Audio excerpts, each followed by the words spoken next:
Why are you fat? People would ask me all the time. This is a tale about simple steps you can do to start flatten your belly.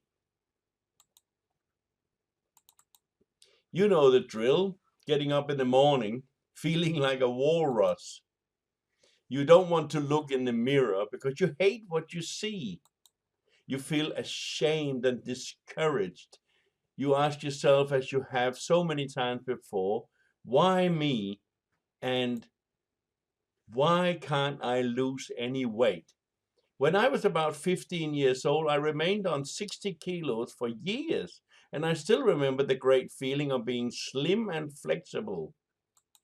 Even through my early adolescence, I weighed only about 65 kilos, slim as a racehorse and full of energy. I was a martial arts teacher, and they said pretty good at it. Maybe no Bruce Lee, though some comparisons was made in that direction. I got married a few times and had a few kids and lived an ordinary life as a builder, working hard every day on the building site. Then one morning it struck me when I caught a glimpse in the mirror.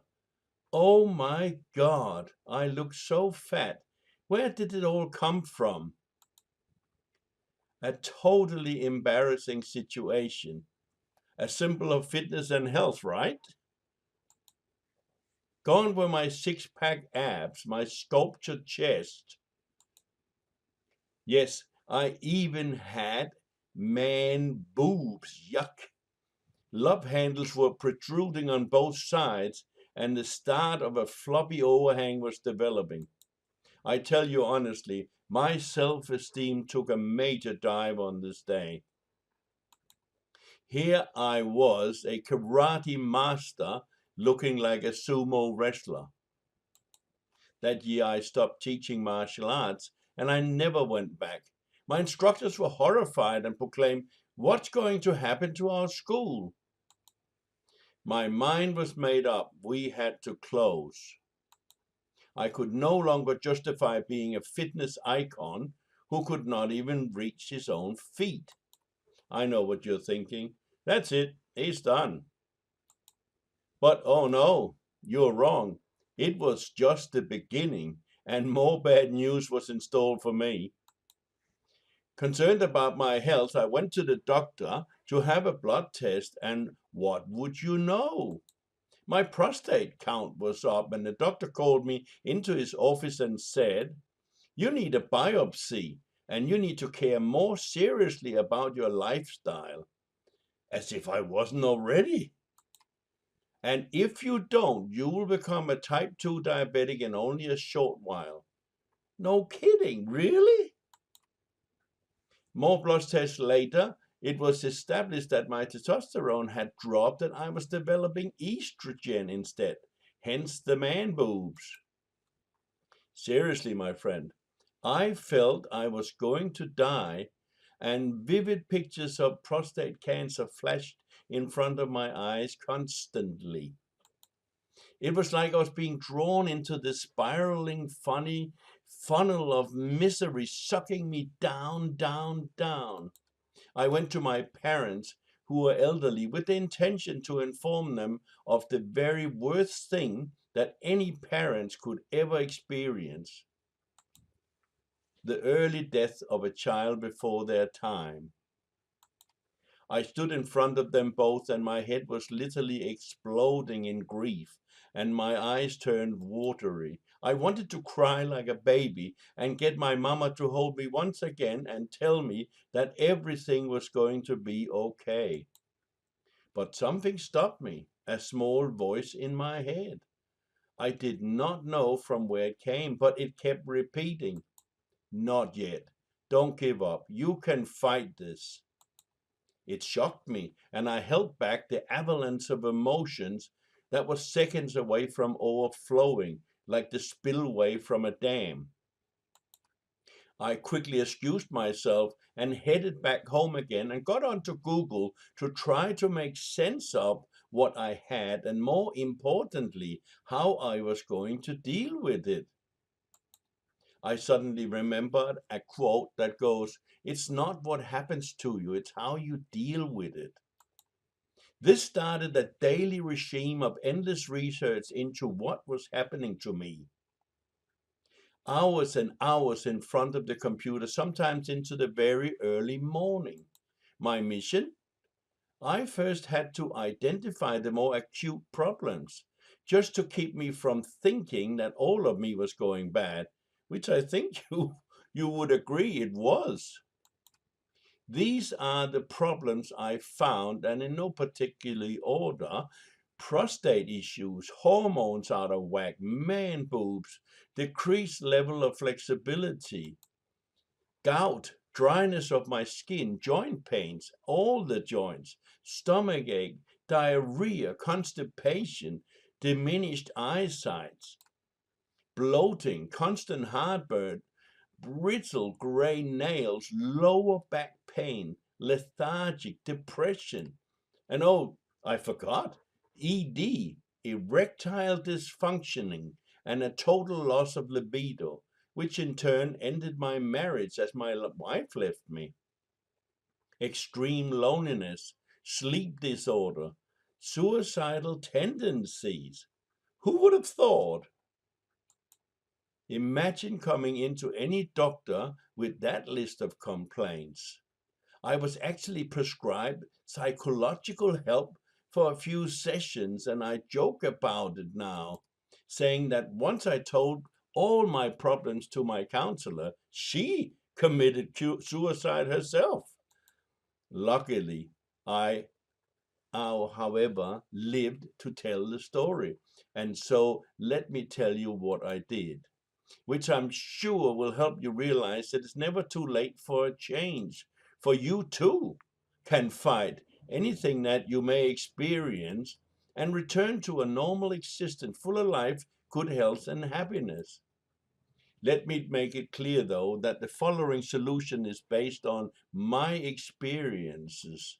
And I'm not a medical practitioner, have no medical background whatsoever.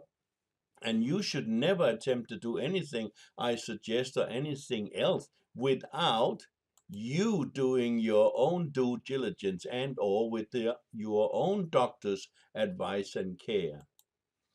The reason, of course, is that your situation or your body's makeup could be totally different to mine. However, having said that, I want you to seek the advice and expert medical diagnosis from a number of different medical practitioners prior to deciding on any invasive treatment. Let me explain. When I researched about my prostate enlargement and its causes, I realized that most doctors immediately send you for a biopsy, and that during this procedure, they insert a needle probe into your prostate and into your damaged tissue. However, when retracting the probe, they drag infected and damaged tissue through the rest of your otherwise healthy prostate and literally infect the whole organ, which almost certainly guarantees the need for another operation to have the whole prostate removed. I was horrified learning about this, and I was scheduled for a biopsy the very next day. I immediately went to my specialist, who had organized a whole battery of tests, including the now dreaded biopsy, and I told him outright, this is not going to happen to me. He wildly protested the safety of his methods. Heck, he even rang me at home to get me to change my mind, but no such luck. I said that unless he could guarantee me that the rest of the prostate would not be damaged also, and of course he wouldn't, which I, by the way, am so damn happy about, because it led me on a desperate search of alternative products to heal my prostate. And in less than 8 weeks after taking the medication, I found I was cured and had no sign of trouble ever again. Anyway, I am rambling on here, but let me tell you, when something like that happens to you, you want to tell the whole world about it. It's like falling in love with life all over again. You cannot think about anything else, and you want everyone to know about it. So trust me, my friend. I really do want to tell you everything that I found, which eventually cured me. Everything, including some additional benefits that changed my mind radically in a very positive way for me and will do for you too. Anyway, let's connect first, right? Just enter your name and email address and click the button on the right. Please accept my email address if you want to receive the information. And if you do it now, which I highly suggest that you do for your health's sake, as a further incentive, I will get you started by giving you my free ebook called Your Perfect Body, the 7 Keys to Fitness. Remember, your body or that of your loved ones is living tissue. And once it starts going bad, it could take months to repair the damage. So don't delay, get started now. Identifying some of your major areas of concern and understand this. What's get left often stays that way, forgotten until one day something happens to remind you and you realize, damn, I had the chance to do something about it, but I let it slide and now it's too late. Like my own uncle Leif, who developed bone marrow cancer, but insisted on treating it with alternative medicine, only to realize that he was too late for that and he died still regretting his decision. Rest in peace. As mentioned earlier, there is a time and a place for everything.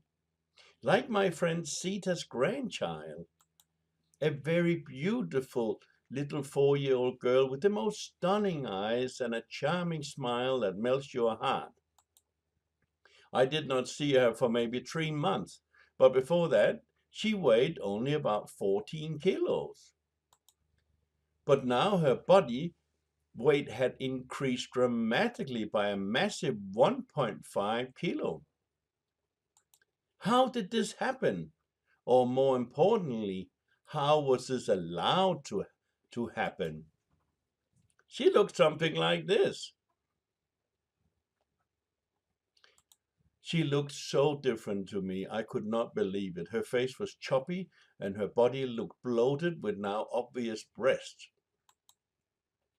I really wanted to complain to her mother about the state of her child, but the mother herself is battling severe obesity also, so I waited for her to speak. Maybe she saw disappointment or disapproval in my eyes. She said, "Oh yes, she has put on some weight since you saw her last. But I fed her only healthy stuff, and when her daycare told me she was getting overweight, I told them too that I even gave her as many as 3 apples a day. They told me that this was too much and that she should only have 1 apple per day. Seriously, it's fruit, for heaven's sake. It's supposed to be good for her, right?" The problem here is that most parents are unaware what makes them healthy, and therefore the blind is leading the blind. I knew straight away what was happening, and to no surprise, the mother went on to say, "My daughter insists on only eating chips and crackers at the moment." A 4-year-old telling her mother what she wants to eat.